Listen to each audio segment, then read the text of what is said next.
ago,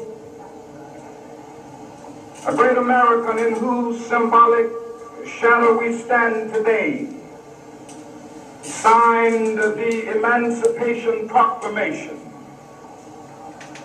This momentous decree came as a great beacon light of hope to millions of Negro slaves who had been seared in the flames of withering injustice. It came as a joyous daybreak to end the long night of their captivity. But 100 years later, the Negro still is not free. 100 years later, the life of the Negro is still sadly crippled by the manacles of segregation and the chains of discrimination. 100 years later, the Negro lives on a lonely island of poverty in the midst of a vast ocean of material prosperity. 100 years later,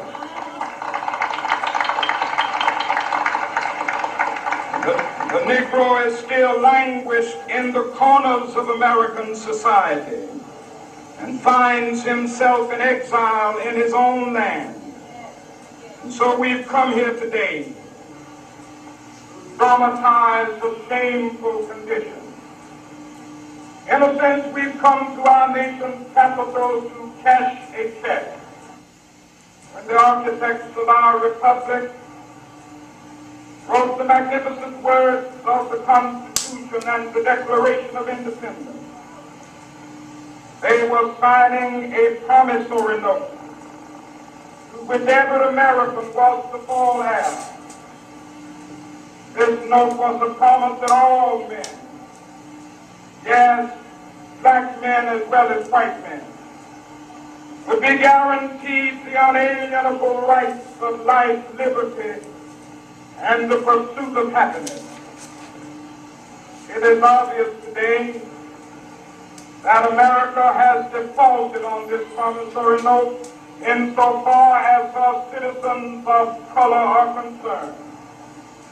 Instead of honoring this sacred obligation, America has given the Negro people a bad check, a check which has come back marked insufficient funds.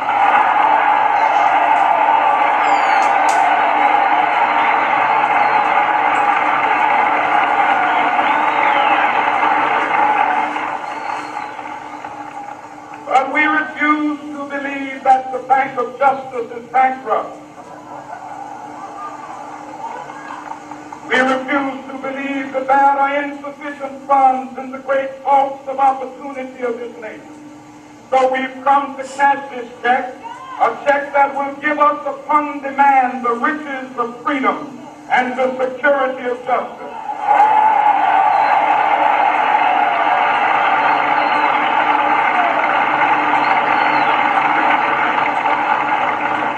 We have also come to this hallowed spot to remind America of the fierce urgency of now. This is no time to engage in the luxury of cooling off or to take the tranquilizing drug of gradualism.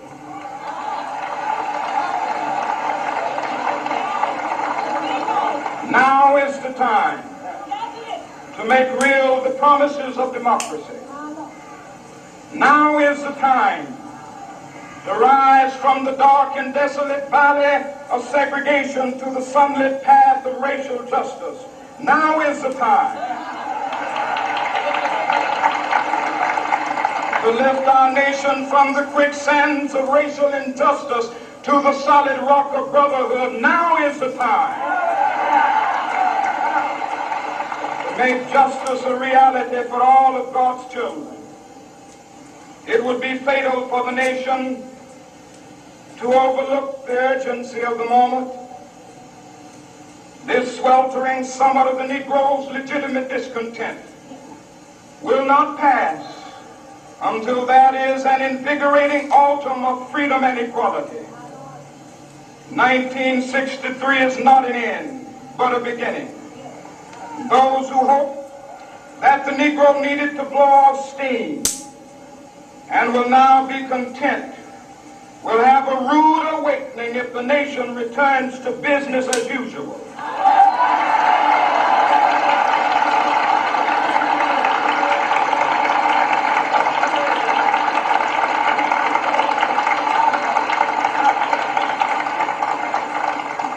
There will be neither rest nor tranquility in America until the Negro is granted his citizenship rights.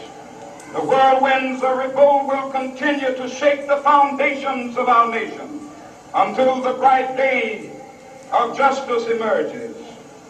But that is something that I must say to my people who stand on the one threshold which leads into the palace of justice. In the process of gaining our rightful place, we must not be guilty of wrongful deeds. Let us not seek to satisfy our thirst for freedom by drinking from the cup of bitterness and hatred.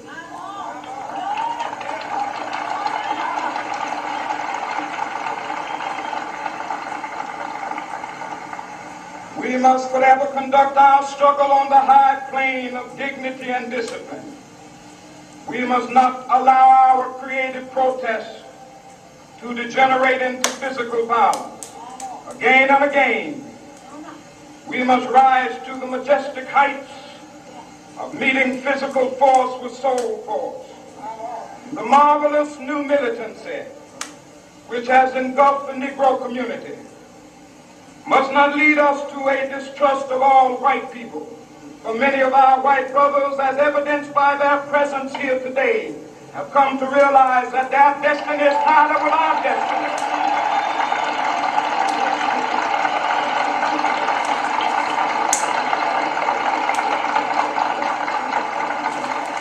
They have come to realize that their freedom is inextricably bound to our freedom. We cannot walk alone. And as we walk, we must make the pledge that we shall always march ahead. We cannot turn back. There are those who are asking the devotees of civil rights, when will you be satisfied? We can never be satisfied as long as the Negro is the victim of the unspeakable horrors of police brutality. We can never be satisfied as long as our bodies, heavy with the fatigue of travel, cannot gain lodging in the motels of the highways and the hotels of the cities.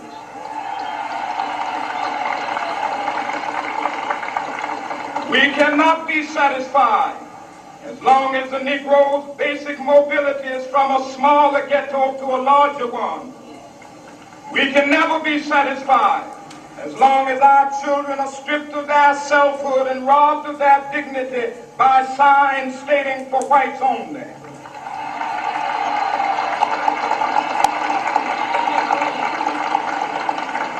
We cannot be satisfied as long as a Negro in Mississippi cannot vote and a Negro in New York believes he has nothing for which to vote.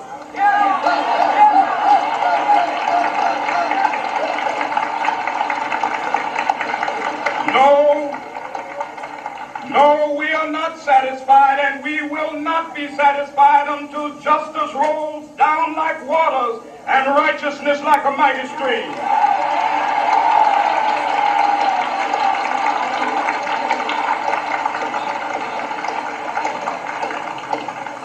I am not unmindful that some of you have come here out of great trials and tribulations. Some of you have come fresh from narrow jail cells. Some of you have come from areas where your quest for freedom left you battered by the storms of persecution and staggered by the winds of police brutality.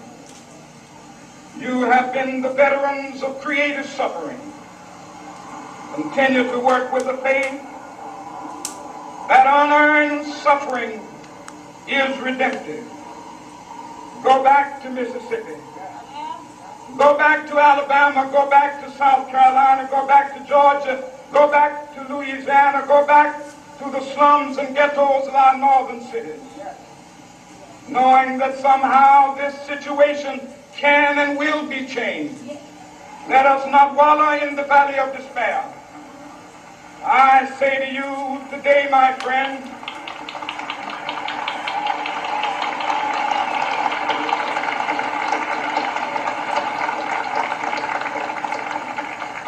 so even though we face the difficulties of today and tomorrow, I still have a dream. It is a dream deeply rooted in the American dream. I have a dream that one day this nation will rise up and live out the true meaning of its creed. We hold these truths to be self-evident, that all men are created equal.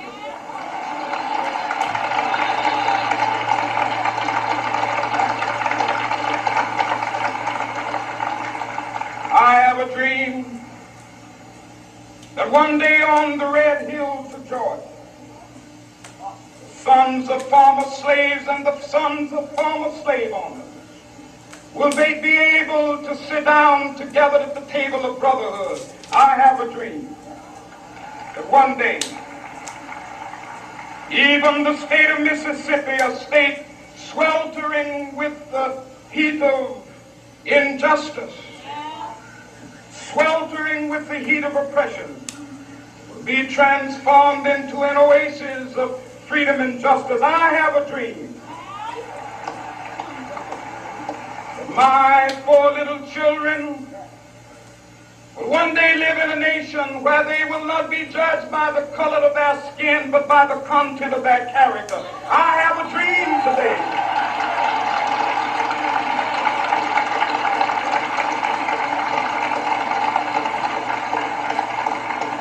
I have a dream that one day, down in Alabama, with its vicious racists, with its governor having his lips dripping with the words of interposition and nullification, one day right there in Alabama, little black boys and black girls will be able to join hands with little white boys and white girls as sisters and brothers. I have a dream today.